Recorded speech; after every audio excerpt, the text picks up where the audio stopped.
All right, I'm gonna start off right out the gate. This is a big week, so I'm making a call to the dogs. All right, I need you. I need everyone to come out, and this is why. Southeastern Louisiana, this is an NCAA tournament game. All right, this is a team that won their conference last year, but outside of winning their conference, they battled some of the best teams in women's basketball and put up some impressive performances last year. They played LSU at LSU and lost 55-63, and then played Alabama last year 55-45. So this is definitely a team that we're not sleeping on. It's going to be a great early test, and I know this. There's no better feeling than to play at home with our fan base, because we're going to need that energy that a home game provides for 4 quarters. So again, I'm asking you Bulldog fans, be there Friday. It's a weekend game, so let's start off the weekend right.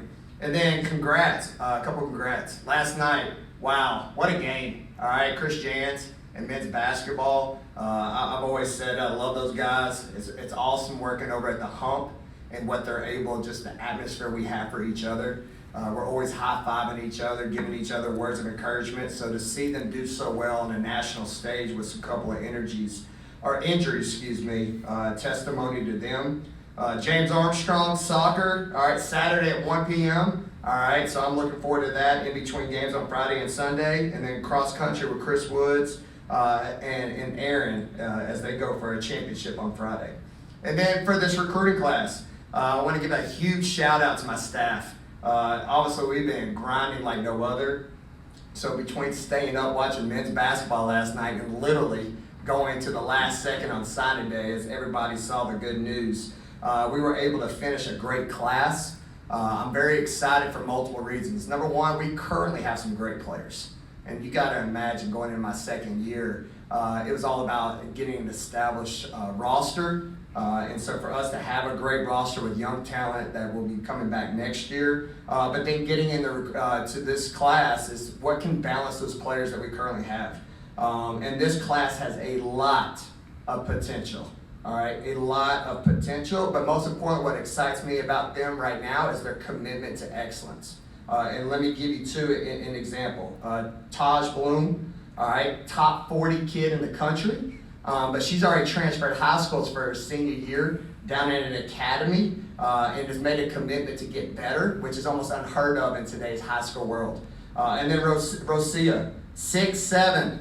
All right, one more time for our fans out there, 6'7", okay? All I heard about when I took the job was Big T. Well, we got Big T Jr., okay? So maybe McDonald's could come out with some special thing for the kid, all right? It sounds like a catchphrase. But again, her commitment, all right? She was a 2025 when we recruited her, got her transcripts, talked with the NCAA, and you know what? She was able to graduate early. And then for her to give up another year of high school and then come here an earlier role, again, just makes me excited about this class.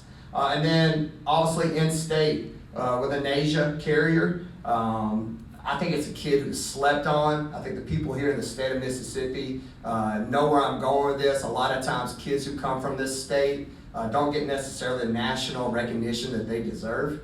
This is a young lady who is long, lanky, plays multiple positions for her high school, and just a great kid from a great family. And then obviously we won the lottery here right at signing day with Shakira Edwards, okay? Now here's my biggest competition for Shakira, all right? It's not gonna be any other school, it's gonna be within my own school. And what I mean by this is I gotta hold off Chris Woods. Because honestly, when he finds out that she's a 2-time state champion in the high jump, he might be over my practices a lot earlier this year. But what a great kid, phenomenal athlete. So again, I'm very excited about this class. But most importantly, thank you to my staff who worked countless behind the scene.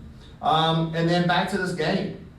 Looking back on our last game, wow, what a great opening night to open up the Hump. A lot of energy, the fans. I know my kids, I joked about this earlier, it felt like Christmas. So to be able to come back and play our first game in the Hump, to open it off, but most important, play with so much energy was awesome. And then now to my team, it's a standard. I share with everybody, I'm excited about this team, but we got to grow. We had 24 missed box outs. In that opening night, we had 15 assists to 18 turnovers, which is not Mississippi State basketball, but we did have 3 players that were in double-doubles. We had a dominant first quarter where we were at 26-7, and then like I mentioned to you all, we're trying to become a team that plays for 4 quarters, where we only won that 4th quarter 17-15. So with that being said, it's been an awesome week. We're getting better, and I'm looking forward to the challenge this Friday. Jack? You mentioned Southeastern Louisiana kind of being a difficult matchup for y'all. It seems like where they could give you the most trouble would be on the defensive end. What do y'all have to do to maybe have a little more of an efficient offensive game? Yeah, well, we got to shoot it before we turn it over. That's for sure. I have a lot of respect. This is a team that went 21-10 last year, and again, I mentioned they played big time programs and played them tough. They just grind. They're relentless. They want to make it ugly, and that's why I reference there's no better feeling to play a team like this than at home, because we're going to need that home energy and crowd behind us to help us handle those moments when it is going to get ugly. But hopefully we get more shots up and we turn it over. But I said, like I mentioned, I think that's going to start happening as the chemistry starting to come as we play more and more games. Playing 3 games this week, and you talked about y'all need to play more teams and y'all need to get out there and test yourself. But what's the challenge of doing that in a week's time, playing 3 teams, and the games aren't super spaced out? I mean, how do y'all handle that as a staff? Yeah, well, as a staff, we stay up long nights. As players, they're like, thank God, because they're tired of practice. They want to play, right? So it's a double-edged sword. Sometimes we can overdo it as coaches because we're trying to train too much, and sometimes you just got to simplify it. I kind of talked about this last year, and me learning myself. I'm very detail-oriented, and I want to be excellent in all areas, but sometimes with so many new pieces, how can we make this simple and just go out and play basketball? So that's our focus, but again, that's why I keep saying there's no better feeling to have 3 home games this week, because the moments that will be ugly and we don't play perfect, that's where we need our fan base to help cheer us on and give us that extra oomph that we're going to need to get these wins. You just mentioned Rocio Jimenez, who's still a junior in high school at this point. How do you figure her skills are going to translate, especially joining your team mid-season when she's still? I mean, she hasn't even played a lot of competitive basketball. Obviously, she's a very skilled player, but still kind of raw, I would think. Yeah, so our goals for her is we're going to redshirt her when she gets here. To your point, obviously, it's going to be overwhelming when she gets here at Christmas this year, but it's a huge bonus because she's going to be immediately able to get in the weight room. This is a kid that we know we've signed that has awesome opportunities and potential at 6'7".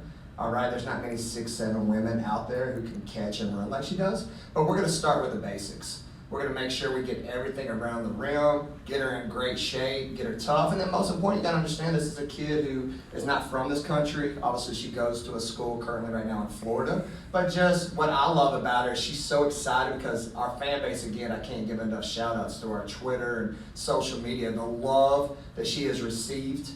She could not be more excited as anybody can imagine coming to an area that's going to be so new, but what makes this place so special is people. So having her here to enjoy that, enjoy college, and then we'll make sure we take care of everything else. You spoke briefly on what y'all did the other night. I mean, what was kind of your assessment on where your team is right now after watching the film, kind of checking out the good and the bad? Yeah, I mean, we talked about it in the first press conference. There's a lot of ooh-wee moments, which I think that was the first quarter, 26-7, and also we missed a couple of layups, free throws where you had the potential for a 30, 35. Also, our hashtag this year is one. And obviously, I have a picture in my head and a vision for this team where there's multiple kids who can go off for big numbers night in and night out. And that happened on the first night where Jerk, I referenced this post game, had an opportunity to go for 40 points. And that was her night. And so for that chemistry part, that's what I told my team in film was, y'all, previously in the closed exhibition, Jerk had a couple too many turnovers. And she learned from that in that game where she started getting off the ball. Where most young women, when they got 26, they're thinking like me, 40 piece, and they just take bad shots. She did it. So I told them for us to take that next step, who was willing, especially my kids who didn't shoot good, to not take one for you, but come right back and give it to her. And those are those moments that'll come over time for us to take it to the next level. And most importantly, not what could look sloppy at times, but just great high IQ basketball, which I think this team has in it. Do you have an update on Melanie Timms? I do. So Melanie has decided to step away from the program and explore her options elsewhere. So from day one, she's been awesome. Her family's been great, and wish the young lady nothing but the best. Tanner. I gotta ask about it because I've been thinking about it since the other night. Yabba Dabba. When you first brought that to the attention of the girls, how did that come about and what was their reaction at first? They thought I was crazy. Right? No, it's neat. I think we're at a point now which is cool about year 2 is they can expect the unexpected. I'm a guy that's just a visionary, think big picture, and I love, everybody sees me as a head coach, but at the end of the day, every coach is a teacher. Right? So how can we teach life lessons to these young ladies, and how can we speak to them where they can hear the message? That's what I love about Sports Center or social media. There's so many coaches across the country, even like Chris Jans, who I admire. He is awesome. We all coach, but we go about it in a different way.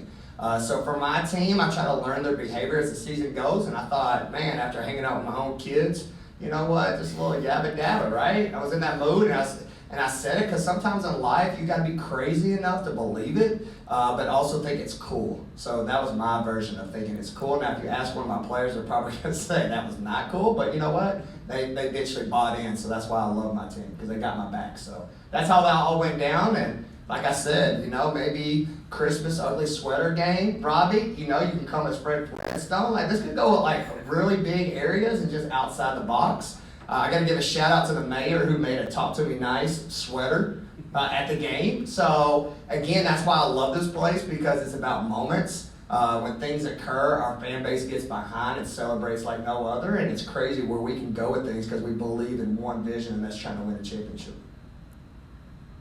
Any other questions for Coach? Awesome. Thank you. Thanks, everybody.